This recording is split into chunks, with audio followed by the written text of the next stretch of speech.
হুজুররা মেরাজকে আরেক রকম বলে, আমি আরেক রকম বলি। মেরাজকে হুজুররা একরকম বলে, আমি আরেক রকম বলি। জানি না আমার সাথে হুজুররা একমত হবে কি হবে না। দিনের চাকা ঘুরতেছিল, দিন যায় সপ্তাহ পার হইতেছিল, সপ্তাহ পার হইয়া মাস, মাস পার হইয়া বৎসর, হাঁটি হাঁটি পা শুরু হয়ে গেছে। তো আমি না কোলে নিয়ে কাঁদতেছিল। সবাই জিজ্ঞাসা করতেছিল কাঁদিস কেন? বাচ্চা হাঁটতে শিখলে মা বাবা সবচেয়ে বেশি খুশি হয়। আমার কলিজার টুকরা হাঁটতে শিখছে, কিন্তু আব্দুল্লাহ নাই। বাপ যদি থাকতো তাহলে আঙ্গুল ধরে হাঁটার গতি বাড়াইতো, বাজারে নিয়ে যেত, রোডে ছাড়তো, মাঠে ছাড়তো, কাঠে ছাড়তো, মানুষকে দেখাইতো আমার কলিজার টুকরা হাঁটতেছে। একদিন দৌড়াবে, একদিন আমার কাঁধে কাঁধ লাগাবে, একদিন আমার পক্ষে হয়ে লাঠি ধরবে। আজকে তো আব্দুল্লাহ নাই, কে গতি বাড়াবে? আমার মন বলে, তাখাইয়ুল বলে, কোরআনের আয়াত দেখলে আল্লাহ মনে হয় চলে আসছিলেন। আমি না কাঁদিস না। আব্দুল্লাহ ঘুরাইলে আর কোথায় ঘুরাইতো? মক্কার অলি আর গলি দুটেই তো মক্কায় বড় বড় মেলা, একটা ওকাজ আর মাজান্না। দূরে নিয়ে গেলে নানার বাড়ি মদিনা মুনাফফারায়, আসতে দে ঘুরার সময় আমি রব আয়সা বন্ধুকে ঘুরাইতে নিয়ে যাব। কোরআন মনে হয় এটাই বলে, হুয়াল্লাযী আসরা বিআবদিহি লাইলাম মিনাল মাসজিদিল হারাম। কোরআন মনে হয় আমাকে এটাই বোঝায়। আমিনাকে সান্ত্বনা দেওয়ার জন্য মনে হয় ঘুরার সময় চলে আসছে। আল্লাহ আয়সা বন্ধুকে নিয়ে গেছেন মক্কা থেকে বাইতুল মুকাদ্দাস। ওইখান থেকে প্রথম আকাশ দেখাইছেন, দ্বিতীয়, তৃতীয়, চতুর্থ, পঞ্চম, ষষ্ঠ, সপ্তম, 7 আকাশ দেখাইছেন। বাইতুল মামুর দেখাইছেন, সিদরাতুল মুনতাহা দেখাইছেন, লৌহ দেখাইছেন, কলম দেখাইছেন, জান্নাত দেখাইছেন, জাহান্নাম দেখাইছেন। আর বাকি কি? আরশ উঠায় আরশের উপরে নিয়ে গেছেন, এটাও দেখেন। বাকি কি? কুরসি, কুরসিও দেখাইছেন। তারপরে বাকি কি? বাবা কাউসাইনি আও আদনা, বসে বসে নিজেকে দেখায় পাঠায় দিয়েছেন। ওই মুহাম্মদুর রাসূলুল্লাহ আদর্শ হিসাবে পাঠাইছেন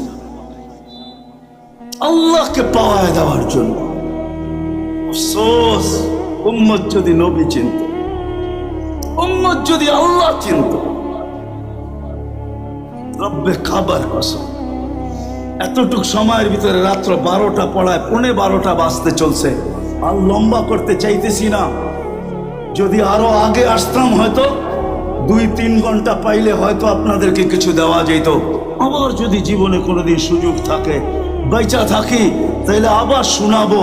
কিন্তু আজকে তো এতটুক শোনাবো অবশ্যই, যে নবী মেরাজে যাই আমাদেরকে বলেন নাই, দুনিয়ার কোনো ক্ষেত্রে বলেন নাই, কোনো দোয়ায় বলেন নাই, কোনো সময় বলেন নাই, কোনো কদমে বলেন নাই। 24 ঘন্টা যার চোখে পানি থাকতো উম্মতের জন্য। মিকাইল জিজ্ঞাসা করছে, মা জালা আরা কাতাবকি, আপনাকে তো শুধু কাঁদতেই দেখি, কাঁদেন কেন? পানি তো কখনো শুকাইতে দেখি না। বলছে উম্মতের জন্য আমার কান্না, জিবরিল উম্মতের জন্য। সৃষ্টিরও 1000 বছর আগে না লৌহ না কলম, না আরশ না কুরসি, না আকাশ না জমিন, না জিবরিল না মিকাইল, না ইসরাফিল না মালাকুল মউত, কিচ্ছু তৈরি হয় নাই। এরও 1000 বছর আগের থেকে আল্লাহ বন্ধুর বন্ধুর জীবনী লিখতে শুরু করছেন। 1000 বছর আগে আল্লাহ সূরা ইয়াসিন তেলাওয়াত করছেন। আমাদের নবীজির একটা নাম হলো ইয়াসিন। আল্লাহ 10টা নাম রাখছেন, তার ভিতরে একটা হলো ইয়াসিন। আল্লাহ ডাক দিছেন ইয়াসিন বলে, ইয়াসিন। তারপরে আল্লাহ কসম খাইছেন আল কোরআনিল হাকিম। আমাদের নবীজির জীবনীয় আজল থেকে, আমাদের কোরআনের জীবনীয় আজল থেকে, জীবনীয়। তারপরে আল্লাহ বলছে ইন্নাকা লামিনাল মুরসালিন।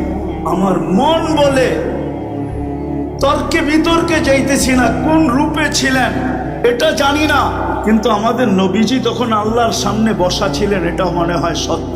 নাইলে আল্লাহ ইন্নাকা লামিনাল মুরসালিন বললেন তো বললেন কি করে? আরবি গ্রামার মতে ইন্না হু বলা দরকার ছিল, যদি সামনে না থাকতেন। সামনে ছিলেন, এই জন্যই তো আল্লাহ ইন্নাকা লামিনাল মুরসালিন বলতেছে। ওই সময় উপস্থিত ছিলেন। আবির্ভাব যদিও অস্তিত্ব আজল থেকে, আবির্ভাব হলো 12ই রবিউল আউয়াল মেনে নিলাম। দুনিয়াতে পা রাখছেন 12ই রবিউল আউয়াল, পা রাখছেন মানি আমি। ওই বন্ধুকে পাঠায়া দিয়েছেন আল্লাহকে পাওয়ার জন্য। উদ্দেশ্য আল্লাহ পাওয়া। আল্লাহ পাওয়া ব্যতীত এই দুনিয়ার জীবনটা চলবে, ওটা চলবে না। ওটা যদি চালাইতে চাই তাহলে আল্লাহকে পেতে হবে, আল্লাহকে পাওয়া ছাড়া চলবে না। এই জন্য আদর্শ বানায় পাঠায়া দিয়েছেন, চিৎকার দিয়া ঘোষণা দিয়েছেন, লাকাদ কানা লাকুম ফি রাসূলিল্লাহি উসওয়াতুন হাসানাহ। যেই নবীর শানের জন্য আল্লাহ সেমিনার করেন। ইদ আখাযাল্লাহু মিসাকান নাবিয়্যিন, কোরআনের এই আয়াত আমাকে বোঝায় আল্লাহ বন্ধুর শানের জন্য সেমিনার করছেন। সেমিনার আল্লাহ দুইটা সেমিনার করছেন। একটার ভিতরে আমরা ছিলাম সবাই, আরেকটার ভিতরে আমরা ছিলাম না, নবী রসুল ছিল, বক্তা আল্লাহ ছিলেন। আলোচ্য বিষয় আমাদের নবীজির শান ছিল। শান আমার রসুল আসবে 313 জন হইতে পারে, কিন্তু আল্লাহ বুঝাইছেন রসুল 313 জন বটে, কিন্তু শব্দে রসুল আমি কারো ভিতরে ব্যবহার করতে দিব না। ব্যবহার তো ওই দিন হবে যেদিন আমার বন্ধু জমিনে পারান।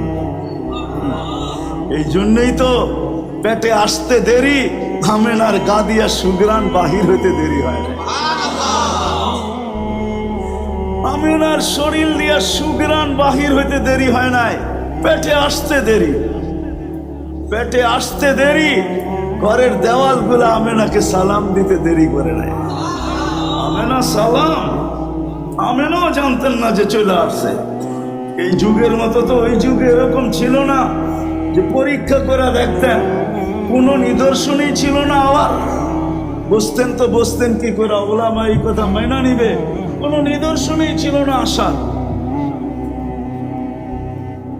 একটা হয় আসলে বমি হয়, কেমন কেমন জানি লাগে। আমেনার কিছুই লাগতে ছিল না, কিন্তু আমেনা বলছেন কি করে, পেটে আসতে দেরি, ঘরের বালুকণা পর্যন্ত সালাম দিতে দেরি করেন, দেওয়াল পর্যন্ত সালাম দিতে দেরি করেন নাই। বাহিরে বাহির হইলে মেঘ গুড়ে আইসা ছায়া করত, গরম জায়গায় পা দিলে ঠান্ডা হয়ে যেত। তরুলতা পর্যন্ত সালাম দিত আমেনা, দুজাহানের বাদশা তোর পেটে। শরীরের ঘামে সুঘ্রাণ। শ্বশুর শাশুড়ি সম্মিলিত জিজ্ঞাসা করছে, বেটি তুই না বিধবা? বিধবা আবার সুঘ্রাণ লাগায় তো লাগায় কি করা? আবু তালেব জিজ্ঞাসা করছে, তো শাশুড়ি বইলা উঠছে, শুধু শরীরে সুঘ্রাণ না, যখন গোসলখানাতে বাহির হয় মনে হয় গোসলখানা কে জানি সুঘ্রাণ দিয়া প্যাক করে দিয়া উঠছে। ওই সুঘ্রাণ কোনো মক্কার সুঘ্রাণও না, কোত্থেকে আনে কোত্থেকে লাগায় কে জানে, জিজ্ঞাসা করো না। তো বলছে মা শুধু শরীরে সুঘ্রাণ না, থুতুতেও সুঘ্রাণ।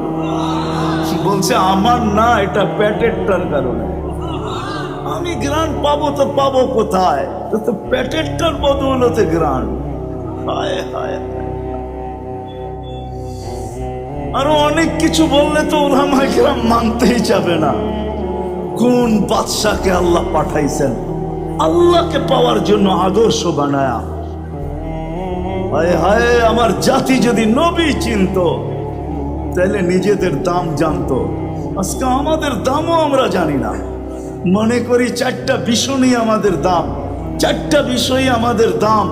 কামানা, খানা, সোনা, সুবা, পাখানা। কামাবো, খাবো, ঘুমাবো আর সকালে খালি করব। ছোট জীবনটা মনে হয় এই জন্যই, ওই জীবনকে ভুলা গেছে যেটা চিরদিনের জন্য। 800 কোটি মানুষ বর্তমানে, আপনি বাগে পাইলে আর পাইলেন কতটুকু? জমিন হইল মাত্র 24,000 মাইল। আমাদের এই দুনিয়াটা, এই গ্লুপটা 24,000 মাইল যেদিক দিয়ে মাপবে। পার ঘন্টায় 1000 মাইল অতিক্রম করে 24 ঘন্টা একবার অতিক্রম হয়, যার কারণে আমাদের রাত দিন 24 ঘন্টায়। যদি আরেকটু বড় হইতো তাহলে রাত দিন আরো কয়েক ঘন্টা বড় হইতো। 24 ঘন্টা একদিন এই জন্য হয়। দুনিয়াটা 24,000 মাইল, পার ঘন্টায় 1000 মাইল দুনিয়ায় ব্যাগে ঘুরতেছে, 24 ঘন্টায় একবার অতিক্রম করে। এই জন্য রাত দিন 24 ঘন্টায়। 24,000 মাইলের একটা দুনিয়া, 800 কোটি মানুষ বর্তমানে দুনিয়ায়। আপনি বাগে পাইলে আর পাবেন কতটুকু? আসেন আমার কথা আজকে মাইনা নেন, কতটুকু পাবেন? বাগে আর দুনিয়া মাকসুম, আল্লাহ বলছে দুনিয়া বন্টিত, আমি বাক করে দিছি। যালিকা ফাদলুল্লাহ ইউতি মান ইয়াশা, কাউকে বেশি দিছি কাউকে কম দিছি। সারা দুনিয়ার একক মালিক হওয়ার সুযোগ এখানে কারো নাই। একক ধনী হওয়ার সুযোগ আছে কিন্তু মালিক হওয়ার সুযোগ নাই। ছিল একজনের, উনি চলে গেছেন। যদি হইতেন উনি মুহাম্মদুর রাসূলুল্লাহ ছিলেন, আর কেউ না, উনি হইতেন। ওনাকে আল্লাহ পাঠাইছেন আদর্শ হিসাবে। ওনার ইতিহাস আজল থেকে, জীবনী আজল থেকে শুরু। জান্নাতে যাইও শেষ হবে বলে আমার মনে হয় না। জান্নাতে যাওয়ার পরেও শেষ হবে বলে আমার ওলামা জানে মতো শেষ হইতে পারে, কিন্তু আমার মনে হয় শেষ হবে না। কেন আল্লাহ মাঝে মাঝে জান্নাতীদেরকে বলবে গান শুনবে, তো বলবো আল্লাহ শুনবো, এরকম স্টেজ লাগাবে। আল্লাহ সিঙ্গার বানায় রাখছেন। দুনিয়ার সিঙ্গার আর কি? সিঙ্গার চিনো? দুনিয়ার গায়ক আর কি? সারা দুনিয়ার গায়ক জমা করলো ওই গায়কের সামনে। আরে ওই গায়ক তো দূরের কথা, আল্লাহ যে দাউদ আলাইহিস সালামকে গলার আওয়াজ দিছিলেন তার বিন্দুর সমান হবে না সারা দুনিয়ার সিঙ্গার এক জায়গায় করবে। আমি দুনিয়ায় বড় বড় সিঙ্গার চিনি, কম দুনিয়া তো দেখি না। 99টা দেখা শেষ, দোয়া করেন যেন সেঞ্চুরি করে মরতে পারি, আর একটা করলেই সেঞ্চুরি হবে। 99টা দেখা শেষ। আমি বড় বড় সিঙ্গার চিনি। আল্লাহ সিঙ্গার বানায় রাখছেন, ফেরেশতারা শোনাবে। আল্লাহ জিজ্ঞাসা করবে এর চেয়ে সুন্দর শুনবে? বলছে আল্লাহ আমাদের ধারণা নাই। তো জিজ্ঞাসা করবে কেমন শুনলে? কয়লা কানাল মৌতুলা মুতনা, যদি মৃত্যু থাকতো তাহলে আওয়াজের জঙ্কারে মৌত হয়ে যেত। কি গজবের আওয়াজ বানায় রাখছেন আপনি। তো আল্লাহ বলবে এর চেয়ে সুন্দর? ধারণা নাই। আল্লাহ বলবে তালিয়া দাউদ, দাউদ আলাইহিস সালাম এসে শোনাবে। আল্লাহ বলবে এর চেয়ে সুন্দর? তো জবাব আগেরটাই হবে। তারপরে আল্লাহ ডাকবে তালিয়া হাবিবি তালিয়া মুহাম্মদ, আমাদের নবীজি সূরা ইয়াসিন শোনাবে। তারপরে বলবে এর চেয়ে সুন্দর? বলছে ধারণা নাই। তা আল্লাহ বলবে রিজওয়ান ইরফাইল হিজাব, সরা পর্দা, আমি নামতেছি। আল্লাহ সূরা আর রহমান পড়া শোনাবে। কেমন হবে? ওই নবীকে পাঠাইছেন আল্লাহ আদর্শ হিসাবে, যার জীবনী বয়ান করে আদর্শ, যার জন্ম বয়ান করে শেষ করা যাবে না। চলেন দু একটা শোনা দেই। মার পেটের থেকে যখন আসতেছিলেন, আব্দুর রহমান ইবনে আউফ রাদিয়াল্লাহু তাআলা আনহুর আম্মা ছিলেন দাই শেফা। শেফা বলতেছিল যখন আসতেছিল কান্নাল মিসকা ইয়াফুর, সমগ্র জগৎটাকে সুঘ্রাণে মোহিত করতে করতে আসতেছিল। পুরা শরীরে একটা বালুর কণা পরিমাণ ময়লা ছিল না। মখতুনান, কে জানি মার পেটের ভিতরে মুসলমানি করায়া দিছেন। মক্তু আসুররা, নাবি মার পেটের ভিতরে কাটা দিছেন। চাদরে রাখতে দেরি, ডাইন্দি হয়ে সেজদায় যেতে দেরি করে নাই, লম্বা সেজদা। আম্মা জান বলে কি বলছো? আমি বলতে পারি না। সেজদার থেকে উঠছেন, আত্তাহিয়াতুর সূরতে বসছেন, শাহাদত আঙ্গুলি উপরে উঠাইতে দেরি, সমগ্র জগৎ আলোকিত হইতে দেরি হয় না।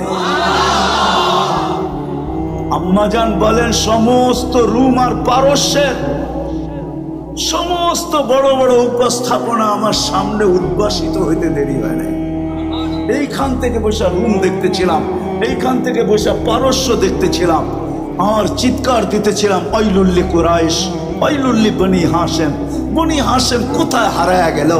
আমার ঘরের ভিতরে কি ঘটতেছে কেউ দেখার মতো নাই, শুধু আমি একটা মহিলা আর একটা মহিলা। আর এই বাচ্চা একটু পরে স্বাভাবিক হয়ে শুয়া পড়লেন, মা দৌড়ে যায় কোলে নিছেন। ঘরের ছাদ ফাটতে দেরি হয় নাই, কুয়াশা ভিতরে ঢুকতে দেরি করে নাই। ঢুকতে ঢুকতে সারা ঘর যখন কুয়াশায় আচ্ছন্ন হয়ে গেছে, তো উপর থেকে আওয়াজ আসছে, গাইয়িবু হাদা তিফল, তাড়াতাড়ি বাচ্চাকে গায়েব করো। তুফু মাশারিকাল আরদি মাগারিবাহা হাত্তা ইয়ালামাল খালকা বিইসমিহি ওয়া নাতিহি ওয়া সূরাতিহি, সমগ্র জগৎ ঘুরায় নিয়ে আসো।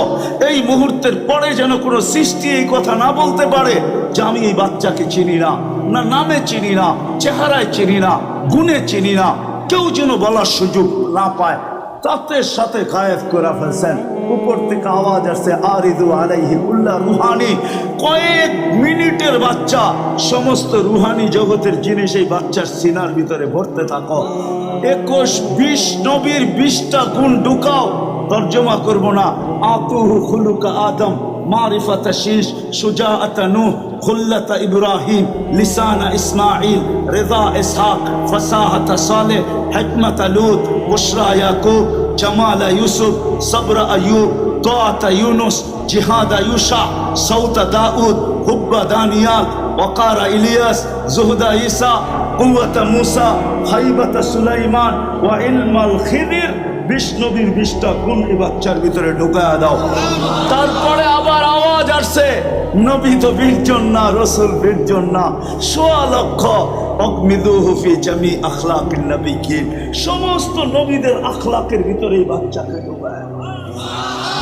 একটু পরে কোলেরটা কোলে দিয়া দিছেন। মা কোলে নিয়ে কাঁদতেছিল। শ্বশুর বাড়ির লোকজন জিজ্ঞাসা করতেছে, আমেনা কাঁদিস কেন? বলছে আব্দুল্লাহ নাই। বলছে মানি? এতক্ষণে খেলনা চলে আসতো। আমার মনে হয় কাহিনী আমাকে বুঝায়, আব্দুল্লাহ নাই, খেলনা চলে আসতো। আমার মনে হয় আল্লাহ কানে কানে বলে দিছে, আমেনা কাঁদিস না। আব্দুল্লাহ থাকলে মক্কার থেকে খেলনা আনতো, মাটির সাটি, লোহা সোহা, পাথর সাথর, কাঠ কুট। ডুবতে দে সূর্যকে, মাত্র তো উঠা গেল, ডুবতে দে সূর্যকে, খেলনা আমি চাঁদকে বানায় পাঠায় দিব। ডুবতে দে, সন্তান তোর, বন্ধু আমার। আবু তালেব বলেন, সূর্য ডুবে গেছে, তোমাকে 4 পায়ের উপরে, চকির উপরে বাহিরে শোয়া দিছি। দিতে দেরি বাদাল কামরু আইয়াদনু, চাঁদ দ্রুত গতিতে আসতে দেরি করে নাই নিচে।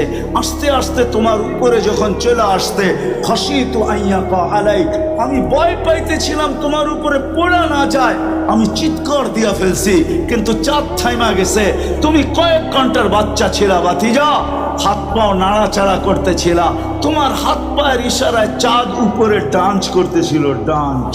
তুমি হাত এরকম করো, চাঁদ এদিকে লাফ দেয়, এই হাত এরকম করো, চাঁদ এদিকে লাফ দেয়, এমন করো তো চাঁদ এদিকে লাফ দেয়।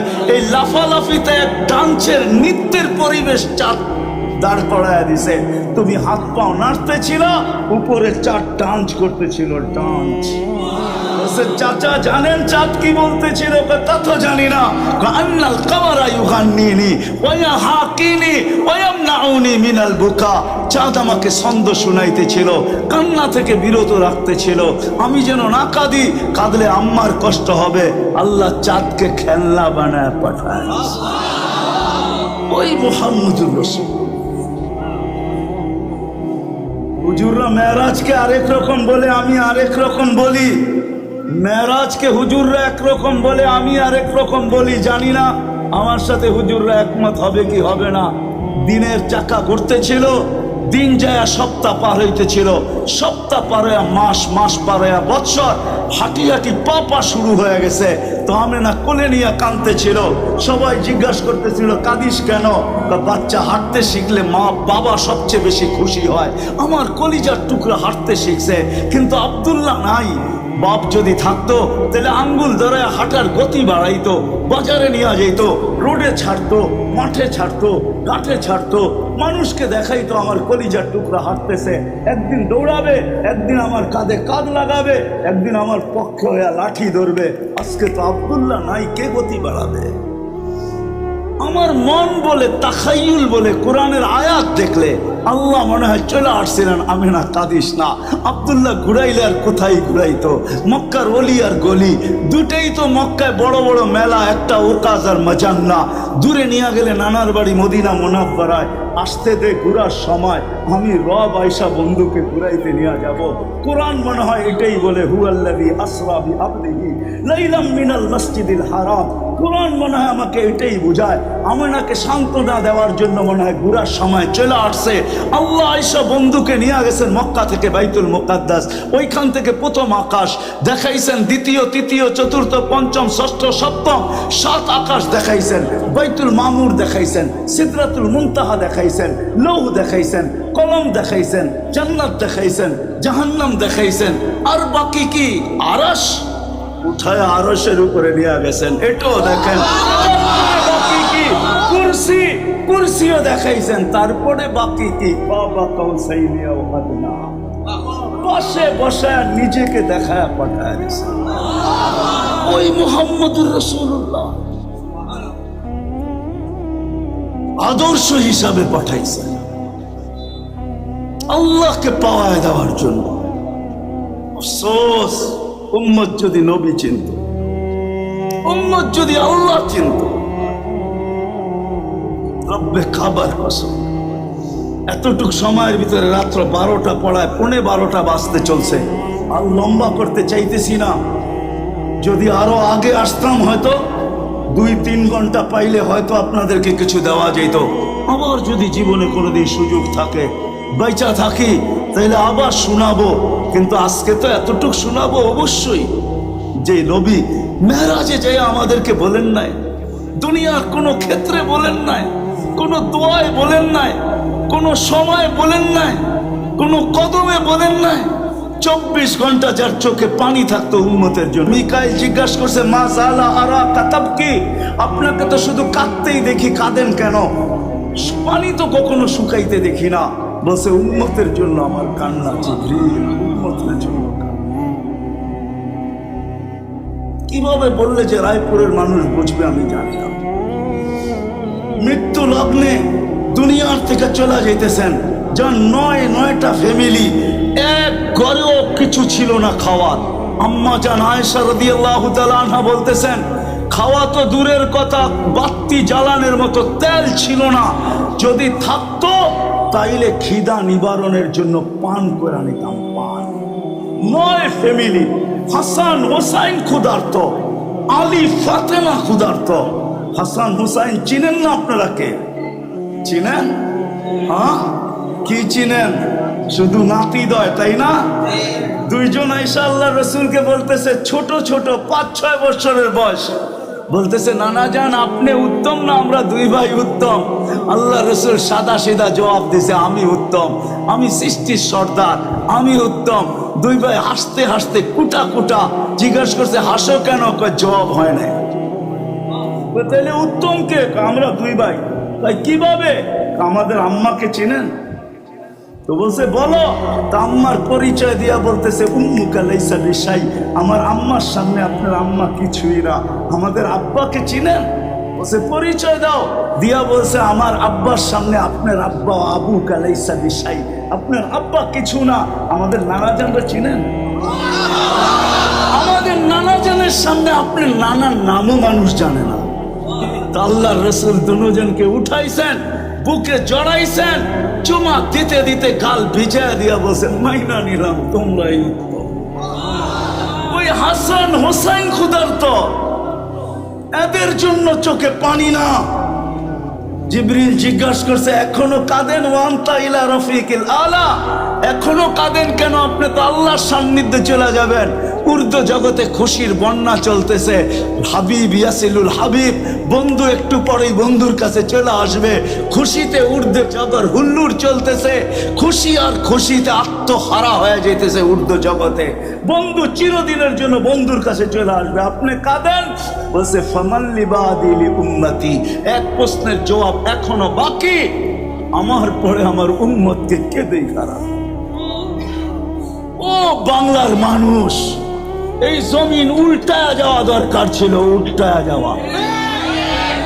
আমি দেখাইতেছি, যেই জমিনে সন্তানের হাতে বাবা টুকরা টুকরা হয়ে নিক্ষিপ্ত হয়, রব্বে কাবার কসম এটা উল্টায় যাওয়া দরকার ছিল, কিন্তু উল্টাইতেছে না একটা কারণে, সেটা হলো মুহাম্মাদুর রাসূলুল্লাহ।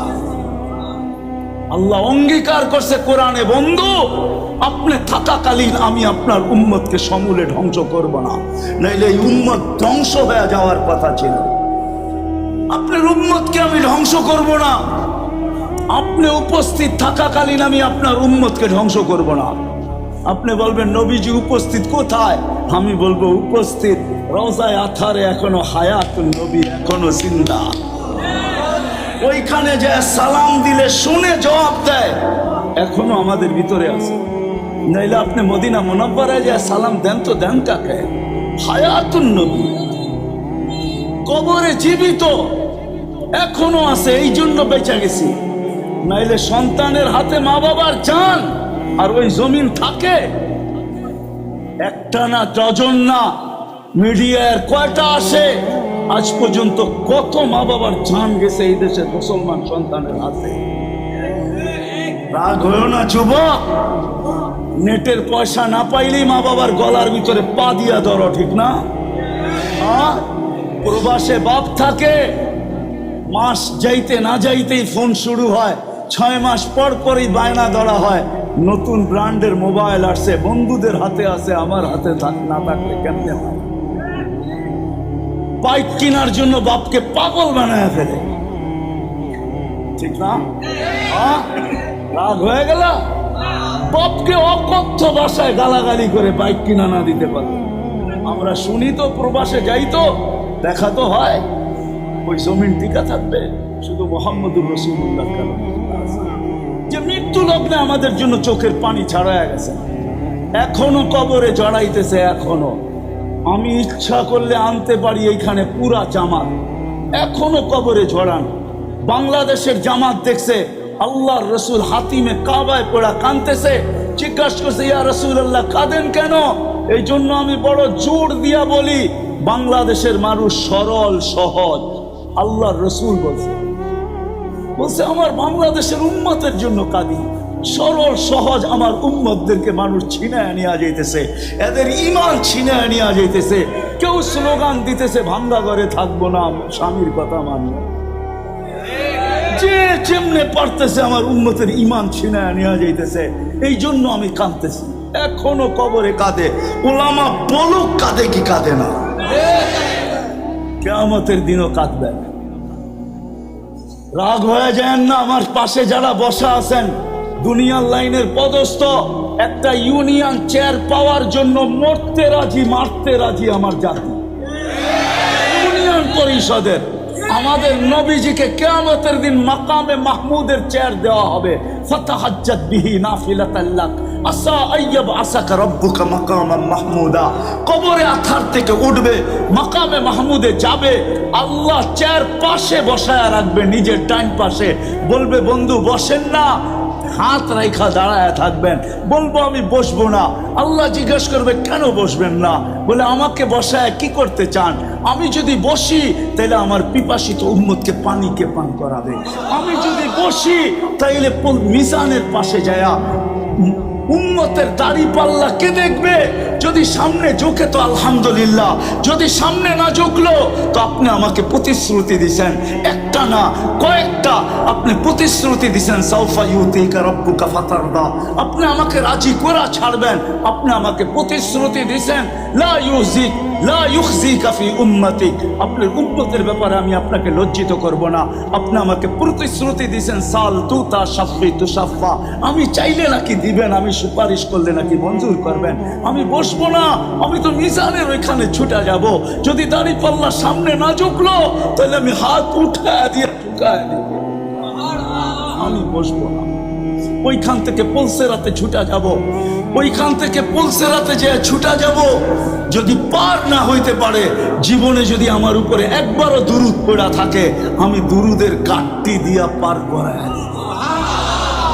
যে মাকামে মাহমুদের মতো চেয়ার পায়া।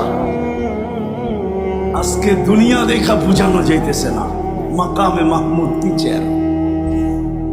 মাকামে মাহমুদ পায়াও বসবে না, কার জন্য? উম্মতের জন্য। সমস্ত নবীরা কিয়ামতের দিন নফসি নফসি করবে। কিতাবে আছে মুসা আলাইহিস সালামের মতো নবী চিৎকার দিবে আর বলবে লা আসআলুকা উখতি ওয়ালা আসআলুকা উম্মি, মাকেও চাই না বোনকেও চাই না, আসআলুকা নফসি, আমাকে বাঁচান। জিবরিলের মতো মানুষ মাটিতে পড়বে আর চিৎকার দিয়ে বলবে রব্বি সাল্লিম সাল্লিম। ওই দিন এক আওয়াজ কিয়ামতের মাঠে থাকবে, আর দ্বিতীয় কোনো আওয়াজ থাকবে না, শুধু এক আওয়াজ থাকবে মুহাম্মদুর রাসূলুল্লাহ সাল্লাল্লাহু আলাইহি ওয়াসাল্লামের, রব্বি উম্মতি উম্মতি উম্মতি, রব আমার উম্মত।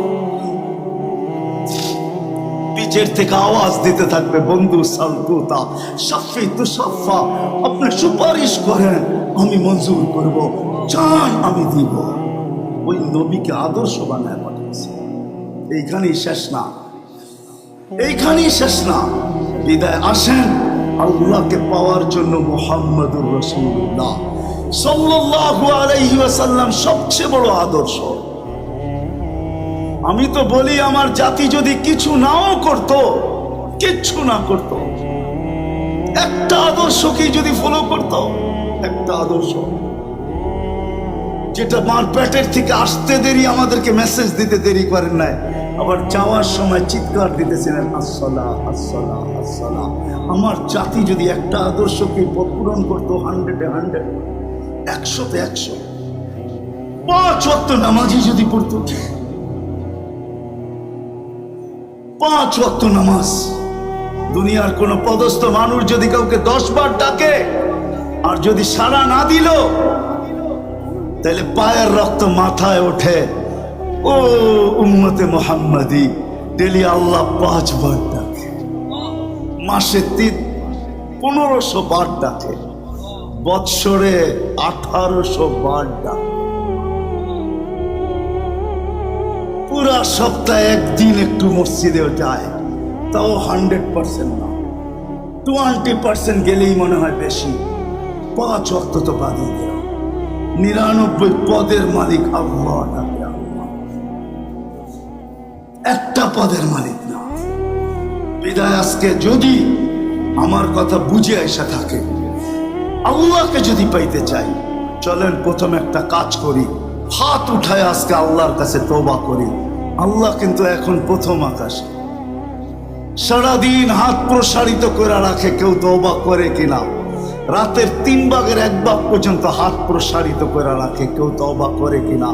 আমার তাখাইয়ুল বা আমার মন বলে 3 ভাগের 1 ভাগ যখন চলে যায়, তো বন্ধুর দিকে তাকায় আর প্রসারিত করে থাকেন না, বরং প্রথম আকাশে এসে ডাকতে থাকেন, হালমিন মুস্তাগফির ওয়া আগফির আলা, কে আসিস মাপ চাবি, আমি মাফ করব। চলেন আজকে আমরা আল্লাহর কাছে এই মুহূর্তে মাপ চাই। আল্লাহ প্রথম আকাশে বসা আছে, রাজি? তাইলে 2 হাত উঠায় বলেন আল্লাহ মাফ করে দেন, বলেন মনের থেকে আল্লাহ মাফ করে দেন। আমার যদি মনের থেকে বললেন রব্বে কাবার কসম আপনার গুনাহ মাফ, আল্লাহ উম্মতকে বলো ভালোবাসে। দ্বিতীয় প্রতিশ্রুতি, আজকের পরে আর কোনোদিন নামাজ ছাড়বো না। ছাড়বেন? পাক্কা? ছাড়বো না। কমসে কম 3 ওয়াক্ত বাজমাত পড়েন, 3 ওয়াক্ত, বাকি 2 ওয়াক্ত যেখানে আছেন ওইখানে পড়ে নেন। আমার রাসূলুল্লাহ সাল্লাল্লাহু আলাইহি ওয়াসাল্লাম বলেন, আমার উম্মত যদি জানতো ফজরে আর এশায় কি রাখা আছে, তাহলে হামাগুড়ি দিয়ে আসতো, হামাগুড়ি দিয়া। ফজর আর এশার জামাতে কি রাখা আছে? ও যুবক, তোমরা সেলফিতে বড় তোমরা সেলফিতে বড় আসক্ত, বড় পাগল, সেলফি তুলতে দেরি, ফেসবুকে ছাড়তে দেরি করো না। আসর আর ফজর যেই ব্যক্তি জামাতে পড়লো, আল্লাহর রসুল বলে আমার উম্মত যদি জানতো ফজরে আর আসরে কি রাখা আছে, সবকিছু বিসর্জন দিয়ে আসতো। আমি আমার ধারণায় বলি, তোমরা তো সেলফিতে ভালোবাসো, আসর আর ফজর যারা জামাতে পড়ে, ফেরেশতারা তাদের সেলফি তুলে নিয়ে যায়, সেলফি। এই জন্য 5 ওয়াক্ত নামাজ আজকের থেকে ছাড়বো না, ওয়াদা। আর সর্বশেষ কথা, হক্কানি আলেম ওলামা আল্লাহ ওয়ালাদের সাথে চলবে। সত্য? হ্যাঁ, পাক্কা? আল্লাহ কবুল করো। একটা কথা পায়ে হাত রেখা বলবো, হক্কানি আলেম ওলামা আল্লাহ ওয়ালাদের সাথে যদি না চলতে পারি, কোনোদিন আঙ্গুল উঠাবো না। পারবেন? কেন আঙ্গুল উঠাইলে বড় ক্ষতি হবে, আজকে না কালকে দেখা হবে আপনার সাথে আমার কিয়ামতের মাঠে। আশা রাখি ওই দিন বোঝা যাবে যে আঙ্গুল উঠানের ক্ষতি কতটুকু হলো।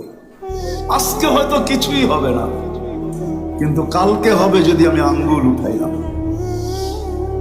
সর্বশেষ কথা, আমাদের দেশটা টিকা আছে। আমি একটা কথা বলি, নেটে অনেক পাবেন এটা, বাংলাদেশ নড়ে চড়ে পড়ে না। দুনিয়া 6.8 সইতে পারে না ভূমিকম্প, মরক্কোর মতো দেশ। আপনারা মরক্কো নাম শুনছেন, দেখেন নাই? আমি দুইবার গেছি মরক্কো, দুইবার। আমার মরক্কো চোখে দেখা আছে। আমি দুইবার গেছি মরক্কো। আমি রেবাত চিনি, আমি ক্যাসাব্লাঙ্কা চিনি, আমি এক একটা শহর চিনি। 6.8 ভূমিকম্প সইতে পারে নাই, আর আমাদের দেশে 7.8 আসছে। একটা টিনের ঘরের একটা টিন হেলাইতেও পারে না। 2013 কি 14-তে আসছিল 31st নাইটের পরের দিন। গত ডিসেম্বরও 6.1 ভূমিকম্প আসছে বাংলাদেশে। এই যে ডিসেম্বর গেল, বাংলাদেশে দুইবার 10 নম্বর মহাবিপদ সংকেত আছে। আবহাওয়াবিদদের কাছে 10-এর উপরে কোনো সংখ্যা নাই, কিন্তু কোনো বিপর্যয় ঘটে নাই। শুধু বাংলাদেশে দুইটা পরিবেশ আছে, এই দুইটা পরিবেশের কারণে বাংলাদেশ নড়বে চড়বে, কোনো বিপর্যয় ঘটবে না। করোনা লগ্নে যা শুনছিলাম, মনে তো করছিলাম যে এই দেশের মনে হয় 18 লক্ষর ভিতর থেকে 19 লক্ষই মরে যাবে। যেরকম শোনা মিডিয়ায় শুনছিলাম যে দাফন করার কাউকে লোক পাওয়া যাবে না, কিন্তু বাংলাদেশের গলায় করোনা প্রতিরোধ করার সর্বপ্রথম যেই নাম্বারটা, ওটা ওই মালাটা, ওটা বাংলাদেশের গলায় আছে। এখনো WHO ওটা নিয়ে রিসার্চ করতেছে যে ওরা কিছু ছাড়া 1 নম্বর হইল কি করে করোনাকে প্রতিরোধ করার ব্যাপারে। আমি বলতে চাই WHO কে, ওরা রিসার্চ করে কিছু পাবে না। পাইতে পারে যদি আমাদের দেশের ফার্মেসিওয়ালা করে সাথে নিতে পারে। রামগঞ্জের ফার্মেসিওয়ালা আছে না, অগরে যদি সাথে নিয়ে রিসার্চ করে, তাহলে পাওয়া যাব বাংলাদেশ কি দিয়া করোনাকে প্রতিরোধ করছে। কেননা কেউ তো টেস্ট ফেস্ট কিছুই করে নাই, ঠিক না? কি রায়পুরে কয়জনে মাস্ক পরছে?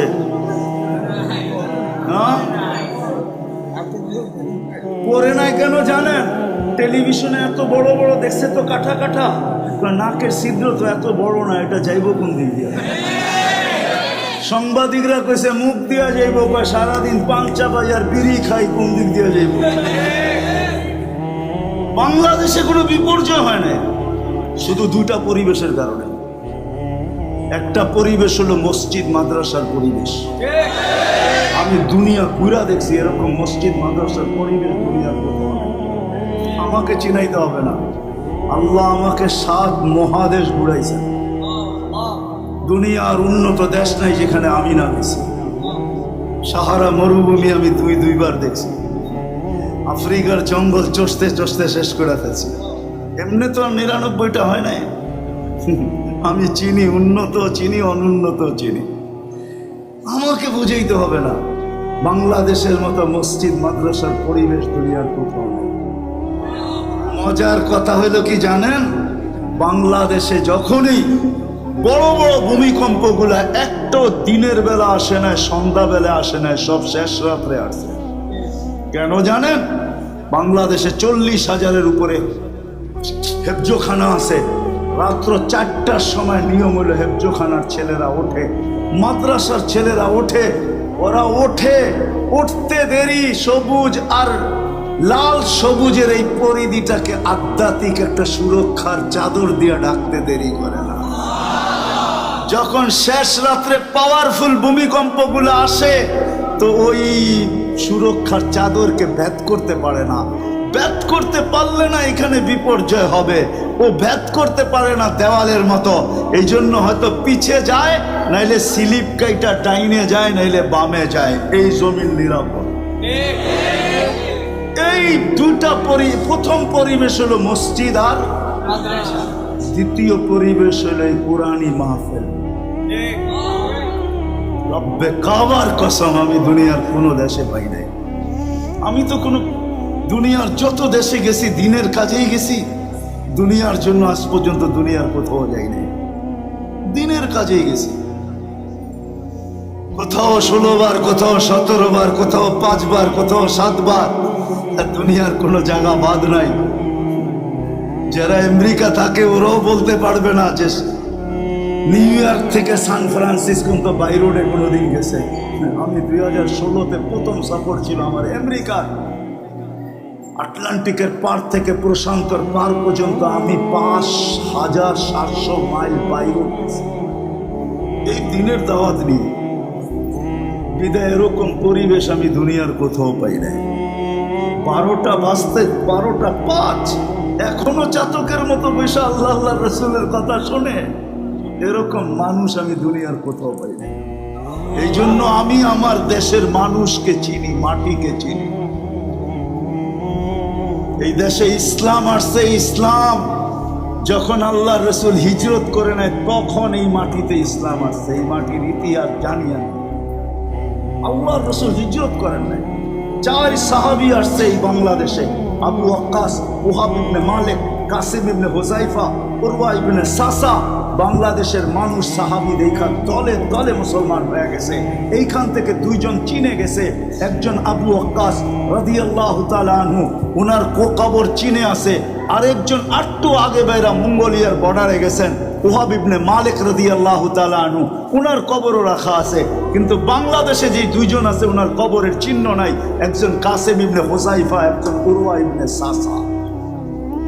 বাংলাদেশের ইসলামের ইতিহাস কোনো নতুন না, 1400 বছর আগের ইতিহাস। মদিনার সমসাময়িক বাংলাদেশে মাদ্রাসার ইতিহাস 800 বছরের। আবু তায়ামা রহমতুল্লাহ আলাইহি 1268 সনে সর্বপ্রথম সোনারগাঁয়ে মাদ্রাসা করছেন, বুখারী পড়াইছেন উনি ওইখানে। বুখারী বাংলাদেশের মাদ্রাসা বুখারীর থেকে শুরু হয়ে নিচের দিকে আসছে। 800 বছরের ইতিহাস হলো বাংলাদেশের মাদ্রাসা। দেওবন্দের ইতিহাসও 800 বছরের না। আপনারা জানেন না এই মাটির ইতিহাস। এই জন্য এই মাটিকে আমি চিনি। দুনিয়ার কোনো মাটি এই মাটির মোকাবেলা করতে পারে না। মক্কা, মদিনা, বাইতুল মুকাদ্দাস ভিন্ন জিনিস, ওটার সাথে তুলনা চলে না। ওটা ছাড়া সারা দুনিয়ার মাটির চেয়ে সোনার মাটি এই বাংলাদেশের মাটি। আমি মাটিও চিনি, মানুষও চিনি। এই জন্য এই কোরআনী পরিবেশ আর মসজিদ মাদ্রাসার পরিবেশ যতদিন থাকবে, সারা দুনিয়া লাউড স্পিকার দিয়া বিপর্যয়ের চিৎকার দেয়। দেখ, আমি মনের ভিতর থেকে বলতেছি, আমি এটা কোনোদিন মানি না যে এই জমিনে কোনোদিন বিপর্যয় হবে যতদিন এই 2টা পরিবেশ থাকবে। নিজেদেরকে এই 2 পরিবেশের সাথে সংযুক্ত রাখবেন তো? ওয়াদা? ওয়াদা? আমি চান্দা করব না যদি এই পরিবেশগুলো টিকায় রাখার জন্য জ্যাবে হাত দিতে হয় তো দিবেন তো? হ্যাঁ, কে কে দিবেন দেখি? আল্লাহ কবুল করুন। ছাড়বেন? ছেড়ে দেন জলদি, এখনই দোয়া হবে। কথা আমার শেষ। জলদি জলদি জলদি জলদি। ঢাকা মাহফিল, সুস্থ সমাজ গড়ার বিপ্লবী চেতনায়।